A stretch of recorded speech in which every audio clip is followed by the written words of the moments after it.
Orang yang emosional itu sedang emosi, sedang marah, sedang nafsu itu cenderung tidak normal. Jadi yang harus kita lakukan kalau misalkan kita berhadapan dengan orang yang marah, kita harus paham bahwa ini orang marah itu sedang tidak dalam posisi normal, baik berpikir, bersikap maupun mengambil tindakannya.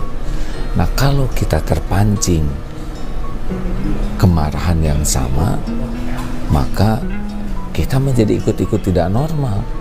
Tidak ada yang lebih pahit dari berharapnya hati kepada Allah. Allahumma ftah lana hikmataka ya Allah.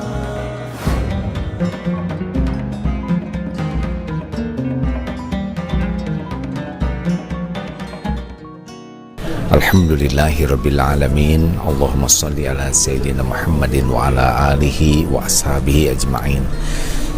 Sahabatku sekalian, di dalam hidup ini kita harus sangat terampil mengendalikan pikiran, perasaan kita, yang berbuah nanti kita bisa mengendalikan sikap kita. Kita harus siap dengan kenyataan bahwa hidup ini tidak akan selamanya cocok dengan keinginan. Sikap yang kita lakukan pun belum tentu orang akan merespon kebaikan kita sesuai dengan harapan kita. Berikut ini adalah beberapa kiat menghadapi kemarahan kita dan kemarahan orang lain. Kita lihat kalau kita sedang bersikap normal, hati kita sedang normal, maka wajah enak dilihat, perkataan enak didengar, juga tindakan-tindakannya itu menjadi pas dan solusi. Tetapi ketika seseorang sedang emosi, sedang marah, itu menjadi berbeda. Raut mukanya menjadi tidak nyaman, sepertinya tidak menjadi sesuatu yang indah. Tutur kata juga cenderung tidak baik, melukai, menyakiti, dan sangat tidak nyaman untuk didengar. Demikian pula tulisan dan tentu saja sikap. Kenapa demikian? Nah, karena situasinya sedang tidak normal. Orang yang emosional itu sedang emosi, sedang marah, sedang nafsu itu cenderung tidak normal.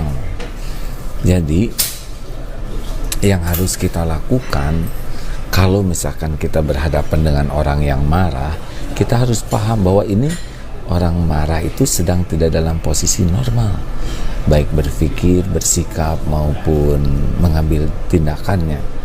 Nah, kalau kita terpancing kemarahan yang sama, maka kita menjadi ikut-ikut tidak normal. Dan bagaimana kita mendapatkan solusi terbaik kalau kita ikut tidak normal?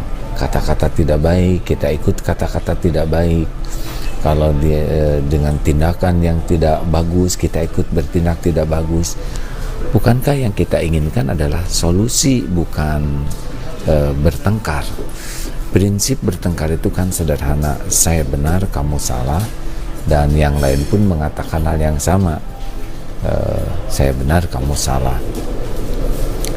Jadi menyikapi ada teman yang marah atau keluarga yang marah, orang tua yang marah, pendamping hidup yang marah, jangan sampai kita terpancing menjadi ikut marah.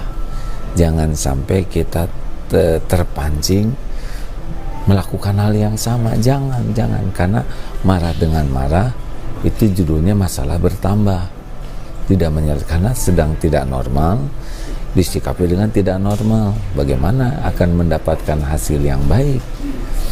Harusnya yang kita lakukan adalah membantu supaya cooling down, menjadi tenang, menjadi normal kembali cara berpikirnya. Itu yang harus kita lakukan.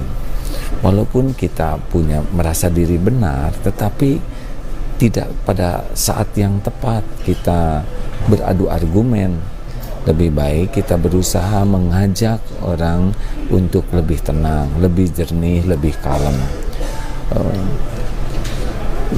Jangan terpancing dan merasa wah ini harga diri. Tidak, harga diri itu bukan pada kemarahan, harga diri itu bukan dengan perilaku yang kasar keras. Tidak, harga diri kita justru kalau kita bersikap dewasa, bersikap matang.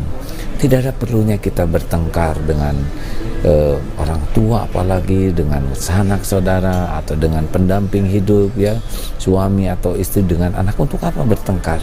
Bertengkar hanya bisa menyakiti. Jangan. Mungkin kita yang marah, maka yang lain yang sabar, atau misalkan yang lain yang sedang tidak dalam posisi stabil, kita yang menenangkan. Pokoknya jangan pernah bertengkar, karena bertengkar itu tidak sedang mencari kebenaran. Bertengkar itu masing-masing mencari kemenangan dengan pembenaran. Yang kita cari itu bukan kemenangan, bukan pembenaran. Yang kita cari itu adalah solusi yang benar. Nah, solusi yang benar ini ada kalau sama-sama tenang, sama-sama jernih pikirannya, sama-sama terkendali emosinya. Dan ini yang harus kita lakukan. Kalau ada di antara kita yang sedang emosi, maka yang kita lakukan adalah membantu supaya cooling down. Qalu salama, kita membuat tenang, tidak apa-apa.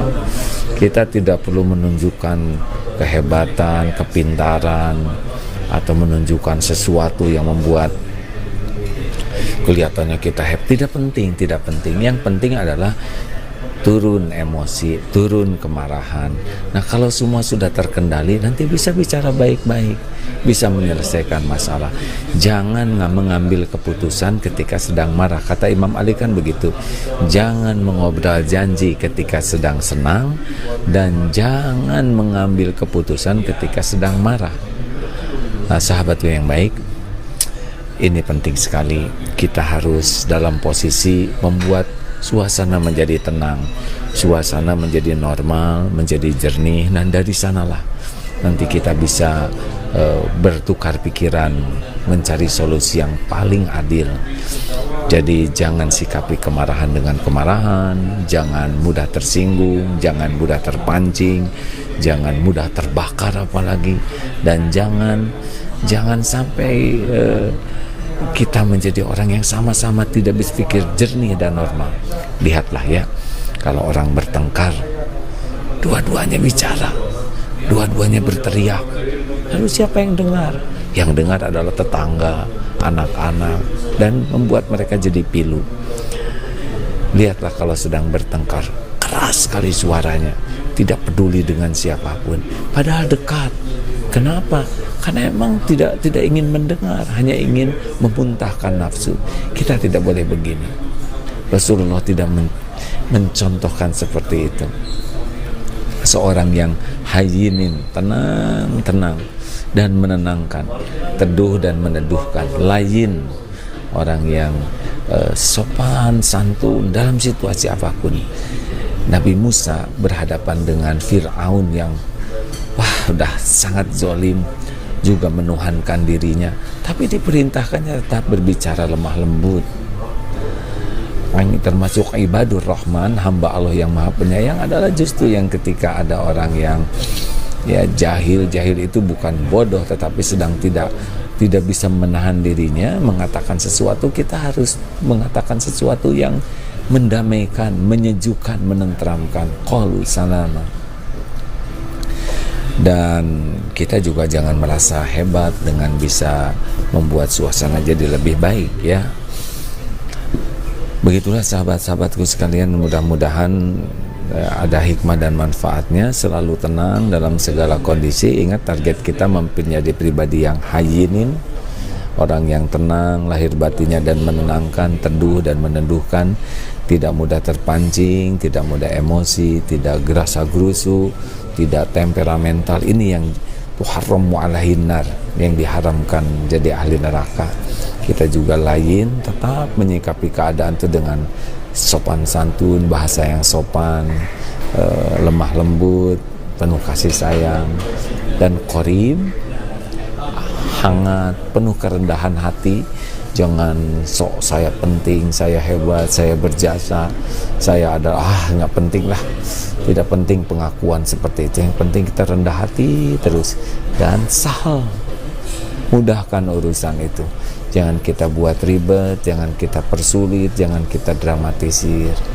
Memang ini teori mudah, tetapi prakteknya harus dengan perjuangan, dan perjuangan akan lebih mudah kalau menjadi targetlah memiliki halakosa, hayin, layin, qarib, sahal. Dan diantaranya adalah ketika menyikapi saudara-saudara kita yang sedang kurang emosi, yang sedang emosi, tenang ya. Tugas kita adalah cooling down, membuat suasana lebih tenang. Mengalah tidak apa-apa, tidak penting kok kita kelihatan hebat, juara, enggak. Penting mengalah, cooling down, jernih, tenang. Kalau sudah tenang, tidak usah berat untuk minta maaf. Kalau kita salah apalagi, tapi kalaupun kita tidak salah, minta maaf tidak ada ruginya. Kalau itu bisa membuat cooling down, ya. Jangan berdebat, walaupun benar jangan berdebat. Kok jangan berdebat? Ya karena berdebat itu cenderung ingin menang, jadi emosional. Nah kita kan memerlukan solusi, bukan menang kalah, tapi mana yang solusi terbaik. Nah, makanya walaupun kita benar, hindari perdebatan. Maksudnya apa? Karena berdebat itu cenderung emosi. Cooling down dulu, baru musyawarah. Nah musyawarah inilah yang kita bisa bertukar pikiran dengan jernih. Pendek kata, tetap dalam keadaan tenang, supaya kemampuan berpikir kita. Dan setan itu selalu menipu kita, ya, membisiki kita, dan kendaraannya adalah amarah, nafsu. Jadi kalau kita emosional, cenderung nanti yang kita katakan itu bisikan setan, yang kita tulis, yang kita lakukan juga apa yang dibisiki. Tapi kalau kita tenang, insya Allah tidak mempan, ya. Jangan mengambil keputusan waktu kita marah, baik ya maupun tidak boleh, karena pasti tipu daya setan dan kita akan menyesalinya. Dan la taghdab walakal jannah, jangan marah, bagimu surga. Surga dunia juga milik orang yang bisa mengendalikan amarah, apalagi di akhirat nanti.